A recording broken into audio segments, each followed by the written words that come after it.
What happens when two parent coaches, one a Christian and the other an agnostic Jew, sit down to talk about parenting? I'm Deana Thayer. And I'm Kira Dorian. Welcome to Raising Adults, a podcast about future-focused parenting.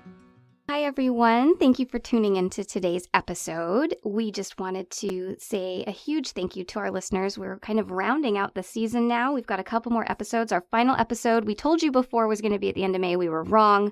Our final episode is the first Monday in June. Correct. And then we will be taking some time off until after Independence Day here in the States.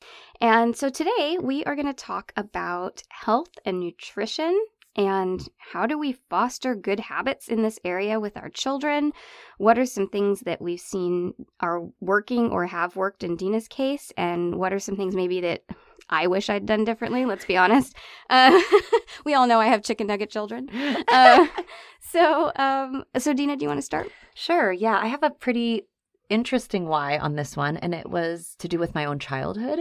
I actually had great body image growing up, but I did not eat healthy. And that was just very much the culture. I do not at all blame my parents. It wasn't like they were proponents of junk food. I always had really healthy dinners and I was in sports and all of that. But it was just, I remember eating some ding dongs. I'm not going to lie. And Pop-Tarts. It was the 80s. It was totally Cheeto time, you know? Do you remember the Ninja Turtle pies? No. They were like these little pastry things, and inside, kind of like a cherry pie, but inside was like green pudding. No way. Oh, yeah.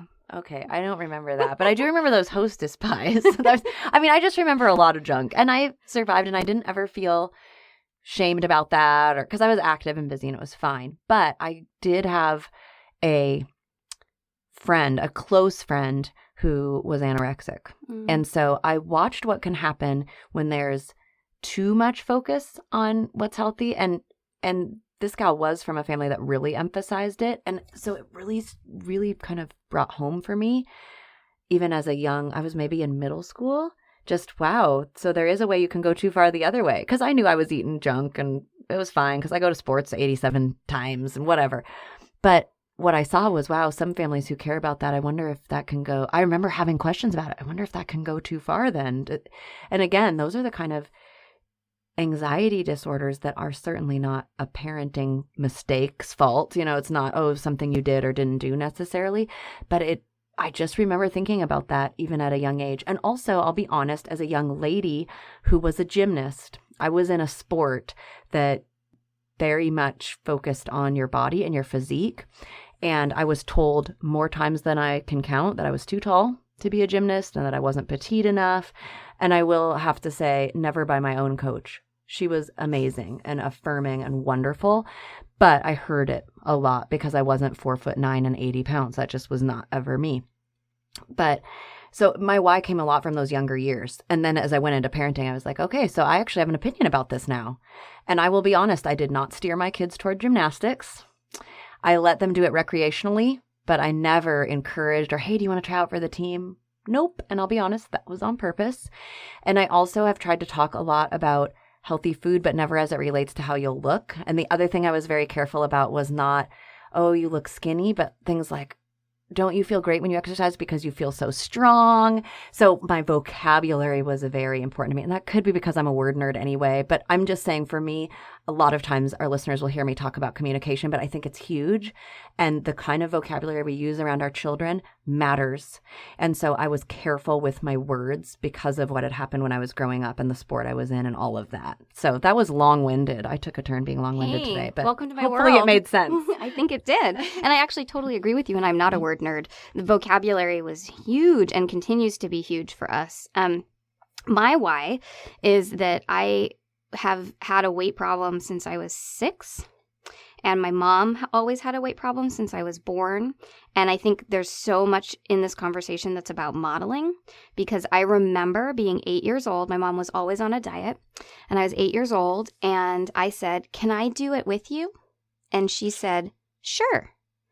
And I went on a diet at 8 years old. And it was just totally modeled for me. You know, this is what you do. It's important to be thin. We care how, and it's not like she cared how I looked. She didn't say you need to go on a diet, but she cared about how she looked and was constantly body shaming herself. And that was just super modeled for me. And then you combine that with being a child actor. And I mean, I cannot tell you the years of therapy that it has taken to even begin to unpack being a child actor and having, you know, parents say to their kids all the time, don't care what people think about you. It doesn't matter what people think about you. That is an industry where it 100% matters what people think about you. And whether you get the job or not is 100% dependent on what they think about you. And half of what they have to think about you is how you look. How do you look? Do you look like the other character that's supposed to be your sister? Do you look right height-wise, which was always an issue for me because I'm not 4'9", but I'm 4'11.5".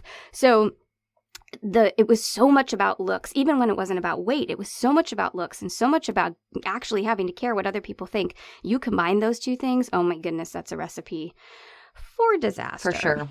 So I was, when I had my own kids, I was really aware that I did not want, just like you said, I didn't want it to be a thing. And so really, I mean, they're 7.5 years old. I don't think we've ever had a conversation about weight. And I remember when they were babies, I made some comment about my own body in front of a friend of mine. And she just, in this offhand, loving, no big deal way, just said, you know, I wonder, like, if they hear you say that about yourself, how it forms their own opinions about what they should think about their bodies. And I was like, you know, and I never said it again. And I talked to Dave. I was like, we will never body shame in front of them. And when they ask about, you know, like my stomach, which is changed from having 2 babies in there. What a great euphemism, Kira. It's changed. It's different. I lie and tell them all the wonderful things I love about my stomach because it grew them. And isn't it amazing how the body is able to change in order to bring human beings into the world? Blah, blah, blah. Because I want the messages over and over and over again to be amazing, healthy. You have a question. I have a question. Deana has a question. I love it because when nobody can see that I'm raising my hand. But is that a lie? I mean, if they had asked you point blank, do you like your stomach? And you said yes, maybe it would be a lie. Yeah. But do you not believe all those great things? You grew a person. I grew 2 people. Okay, I had to just that's clarify. a really good point, and I appreciate you bringing it up. You grew 2 people. I grew 2 people at the same time. Do you think it's super cool that, like, as women, this is a total sidebar, but it always makes me laugh. Like, I love it that I had a boy because, like, I grew a penis.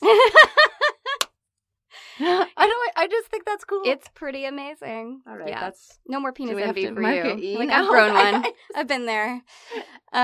Yeah, so I think that I wanted the messages to always be, I used a lot of the same vocabulary, strong, boy, your body's so amazing, it's so healthy.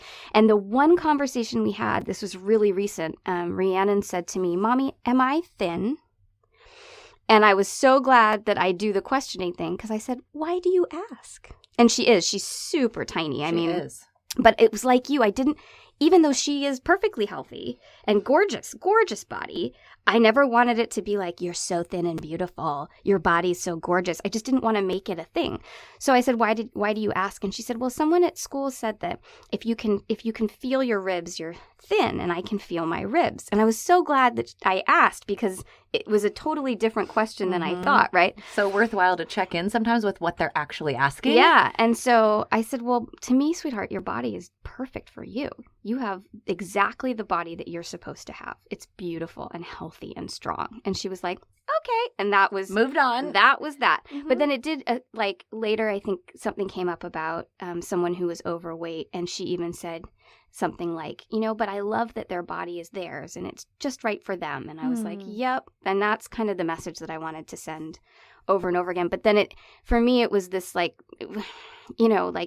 how do I unpack my own stuff around this, my worries and fears for them, make choices that are good for them, and also just, I mean, it's a really tough topic. And then I also have this is like a weird, I guess we're doing weird side notes today, but I have this funny theory. So, not all of our listeners may know this, but girl babies, I know you know this, but girl babies grow all their eggs at about 4 months in utero. They have all their, so basically when you have a girl baby in your belly, you also have your grandbabies in your belly. My mom was the firstborn in her family, and she was grown in a refugee camp after the Holocaust in a malnourished body. which means I was in a malnourished body. And I've always wondered if that's what gave us a predisposition to being overweight. Because I'm one of those people that, like, I literally have to be hungry to be at a healthy weight. And I don't eat badly. I just have a predisposition and a bad metabolism. I mean, I could maybe eat a few different things. Don't get me wrong. I'm not, like, releasing myself of responsibility, but there is a predisposition in our family for this. And I do wonder how both my mother and I, being conceived and grown in this completely depleted, malnourished body, maybe affected things. It's just an interesting fun fact. Not quite as horrid as mine, but hey, yours at least was very interesting. I just was being silly. No, that's really true. And I think, so how we talk around this, I think we both now have hit on that, is really a big deal.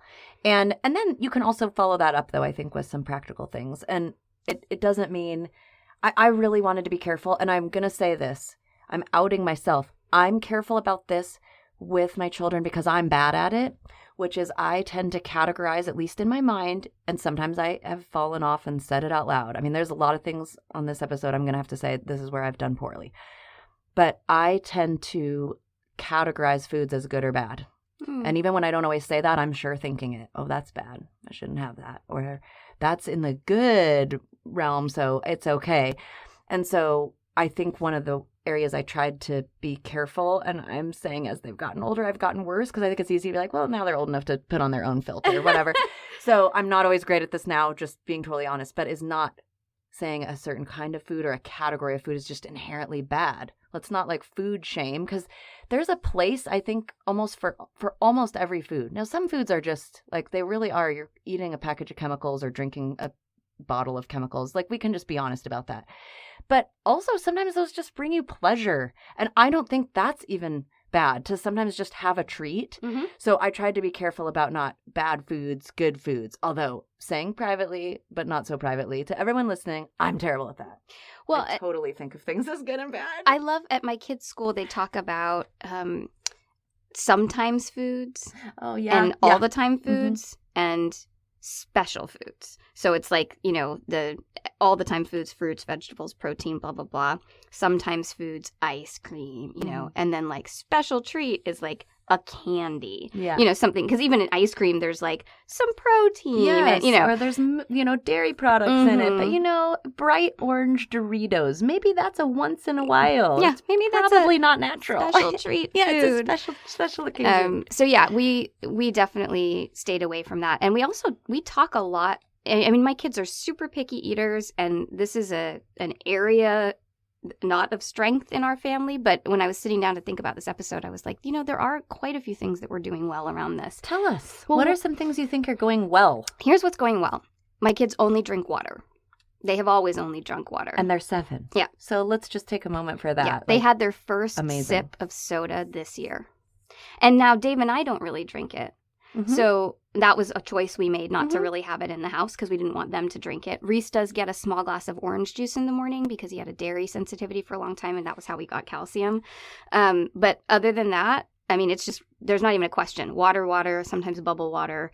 And that's just what we drink. It's not even a question. A juice box is a treat. And they actually know if they've had a juice box, there's no dessert tonight. Like, that's their treat. And then with regard to treats, we also have really kind of talked about that even treats aren't something you do every day. So some days we have dessert. Sometimes they'll say, "Oh, can we have a treat after dinner?" And I'll say, "Well, did you have one yesterday?" And they say, "Yeah." And I say, "Yeah, let's skip today. We don't need one every day." Well, because right by its very nature, it quits being a treat if it happens all the time. Exactly. Then it's not a special treat. Right. Exactly. So that's been really good. And then the third thing I think we've done really well is we have always had them in a physical activity. So the rule has always been, I'll totally take you to acting classes, but you have to also pick a physical activity. And I think this is an area where Dave and I would agree. This is probably where we fell down the most as kids, was neither of us were physically active. And it wasn't really important in either of our families that we be physically active. And I will share a little tidbit that I got off my sister-in-law, who's a doctor. She said that by age 7, children have either received a message or not received a message that exercise happens in a routine. And so if you have not set up some kind of regular physical activity for your kids where they get the message that like on this day and this day I'm physically active, it is much harder for them to learn that as they get older into adulthood. That's really interesting, especially because there was I think a pretty long season recently in recent decades of kids being in lots of activities, and then there's been kind of a pushback, and now let's get them really unscheduled. So what an interesting case to make for, hey, if you're going to schedule something, at least have it be like a sport or something physical. And I love that you said you kind of do both, because we do the same thing. I've always had this requirement. You can do one, not can, but you're going to do one kind of fine artsy type thing and one athletic thing. And that's just always been the deal in our house. And I will say until recently, I've come away from that as they've gone into high school, and you start to see them develop a real affinity for certain activities. And I think, okay, well then I know they're active and maybe I can let them enjoy this one year round and not have to combine it with other things. But I will say, in all honesty, even right at this moment, so far, neither of my biological kids have ever done just one or the other. They've always done both, because that's always kind of been the thing. So it's interesting that you do that too. Yeah, well, and my sister-in-law was also really clear. It doesn't have to be a sport. It can be, we ride bikes on Tuesdays and Thursdays. It can be things you do with your family. Oh, yeah, for totally. Sure. She said Go on a walk. It's more about the message of physical activity is something that happens in these regular, consistent intervals. They're more likely to then, when they get older, be physically active in regularly consistent intervals. You just made me realize there is something I'm doing well in all the things that I don't do well, like calling foods bad. And I know my kids have caught me saying something not nice about my body more than once, is that I exercise every day except Sundays. And my kids know that. They know it's why I get up at dark 30. All the children in our house know I'm going to get up and I'm going to do a workout. And they kind of make fun of me because I go to bed early as a result, because I get up early. But I have literally said to them, well, especially because I'm now in my 40s and I'm getting older, my metabolism's slowing down. It's more important than ever that I keep taking good care of my body, and I want to stay strong and I want to stay healthy and I want to be around for a long time. And so hooray, because the more we got into this, I was like, gosh, I'm really not doing any of this well right now. But I do model consistent exercise. Well, that's fantastic. So there's that. Well, and I think we also talk, and I'm sure you've had this conversation with your kids, so I'm sure you're doing this well too. But we talk with our kids a lot about the way food affects your body. So, like, we try and encourage them when they have a plate of food. You really want to get the nutrients from the fruit and vegetables in there first, so that if you get full, you've filled up on the things that are really nutritious for your body, then you want to move on to protein. And of course they go back and forth. We're not regimented about it, but it's if you have to pick something to focus on, I want you to start with your fruit and vegetables, move on to your protein, and then you can get to your carbohydrates, if you have room. And so kind of just really thinking about why do we eat food, and what's the difference between filling up on an apple and filling up on, a bag of candy. How do they influence your body, and how does that make your body get what it needs? And there's been a lot of conversations around that. Oh, totally. Because really food is fuel. And so are you giving your body fuel that's going to be helpful, or is going to just maybe give you a spike and then cause you to crash? I mean, so that's really smart that you're talking about that. And the reason I was giggling, it was not that what you said was funny. What you said was smart and right on. It's that this is another time where that very much depends on the child, because I used to have to tell the kids, make sure you eat your main thing first, because I would sometimes have lunches coming home. I'm still getting the sandwich home and the fruit. Everything else is gone. I was like, interesting. But the other thing is, especially if you're still the one packing the lunch, then you can decide not to send those things if that's not going well. But I just think it's interesting because now I have a daughter who's a vegan, and so super picky pants, but also very particular about and most of what she's eating then is pretty healthy. But here's the thing. Beer is vegan. French fries are vegan. You can be vegan and be super unhealthy. So I think also one of the things we've talked about is not assuming one particular lifestyle is necessarily inherently, that's so good for you. You can find junk food that's paleo, that's vegan, that's keto, that's whatever. Just like you could also be a person who maybe really needs carbs to feel good because you have maybe a thyroid issue or an adrenal problem, but you're choosing really positive foods and grains, and you're maybe healthier than this vegan over here. So it's an interesting ongoing conversation, but it just makes me chuckle because kids will sometimes try to find those ways around it, and you'll have to, in your own family, figure out, okay, then how do we help them stay within the boundaries, even if it means, okay, maybe for a while we see this isn't working out. I can't send these things because you're choosing to eat that and not the things that are good fuel for your body. Well, it's funny you should say that because, I've talked about on the podcast before that my kids are really, really picky. I mean, they really have like 8 foods that they like. Like Reese just started eating pizza, and this was a massive celebration in our house that like everyone eats pizza. Oh. Like we celebrated pizza. And so he actually didn't enjoy it. It wasn't just because of the dairy. No, he didn't like it. And so we couldn't even have a family pizza night.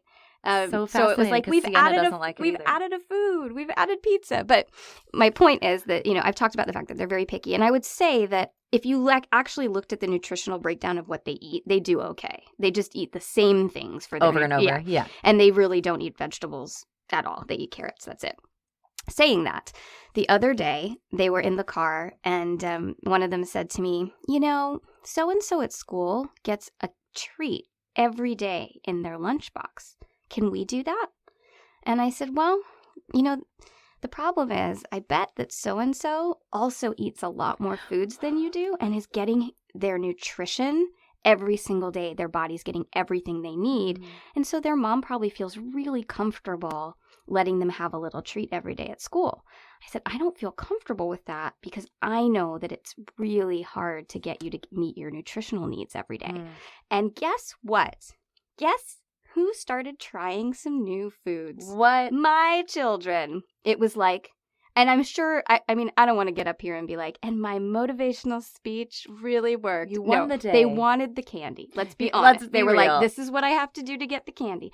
But the point is, the message that I was sending wasn't, that's going to make you fat. Mm-hmm. Or, no, you can't because we are a healthy family. It was the natural consequences of, well, right now, I'm more concerned about meeting your nutritional needs, but when you show me that you can meet your nutritional needs, then we can talk about this. Well, this reminds me of how we talk about naming the positive of the virtue and not the negative of the vice.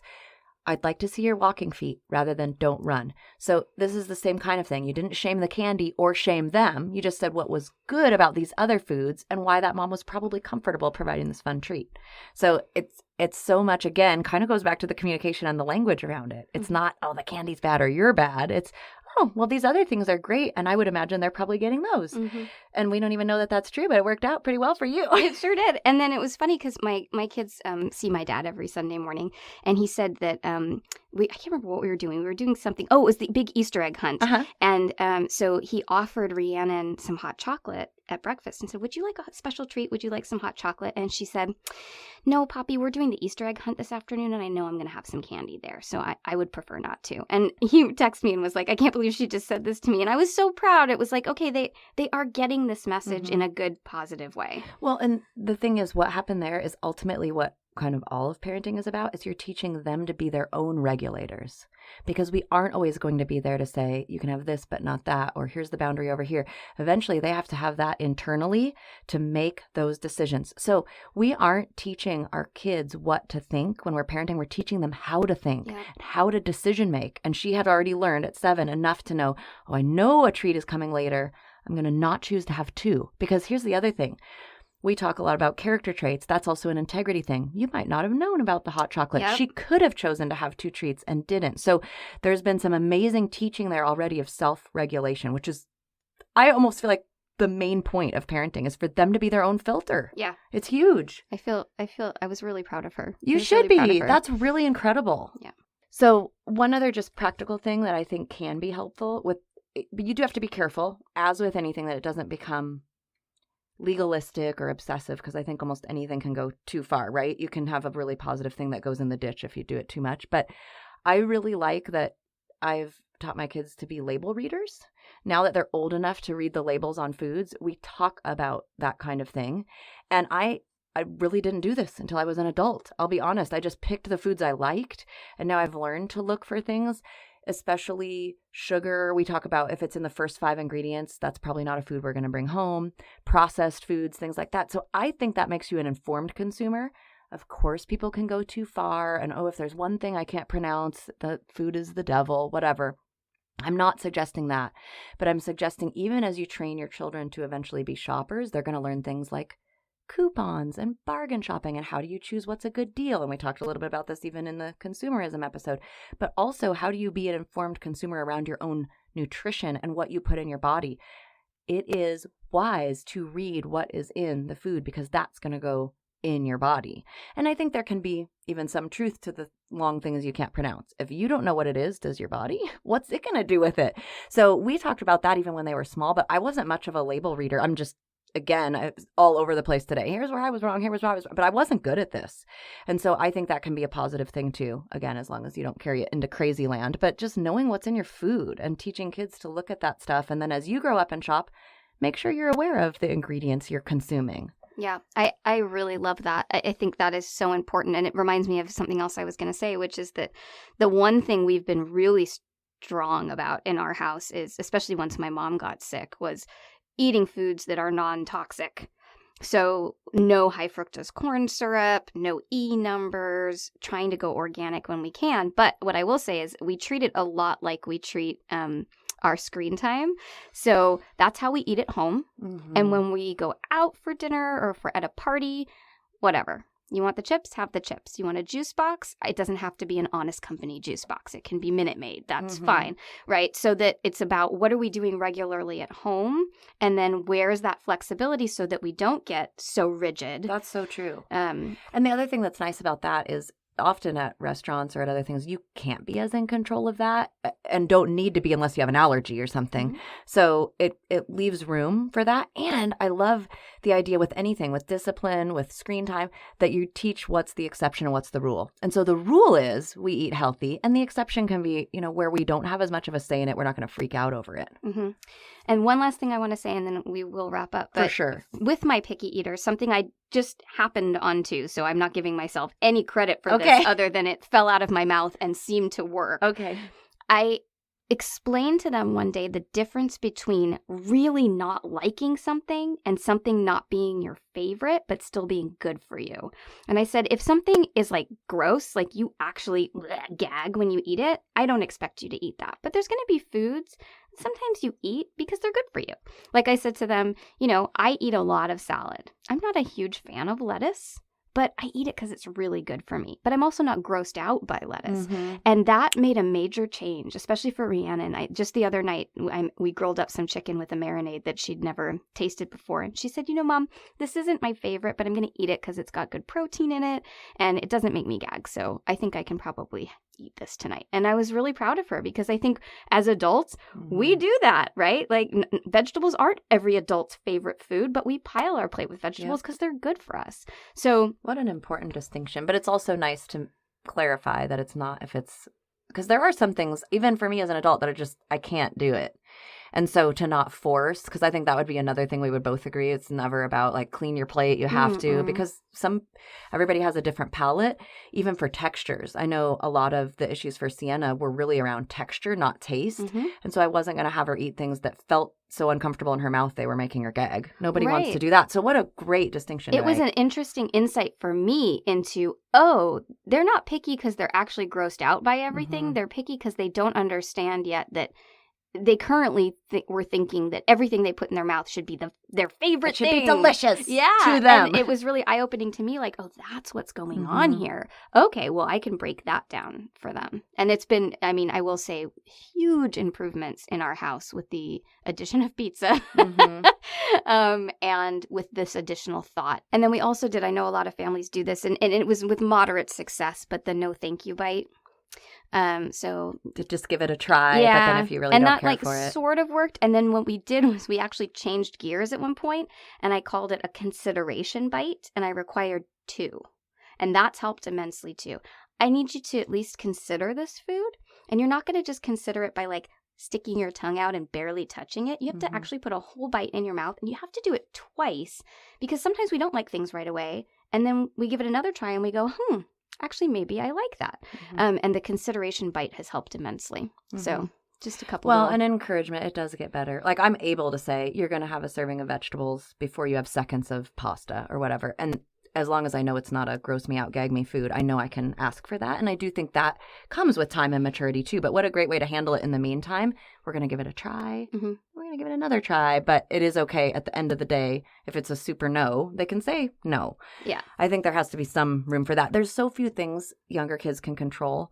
And one of them is what they put in their mouths. And so I think it is also a one to be careful about because it can be a battleground. We don't want that. Well, and I want to be perfectly clear that for all of my own horn tooting that I've done today, that it has been a battleground for us, food specifically, and trying new foods. And I have really, really hated that. And so moving in this direction of trying to let some of that go and shift some of that a little bit has been really, really important for us. Yeah, that is a big deal. Well, I have a quote today, and it's a lot about modeling, which we talk about. And I think even though today was nutrition, this could apply to other things, so just keep that in mind.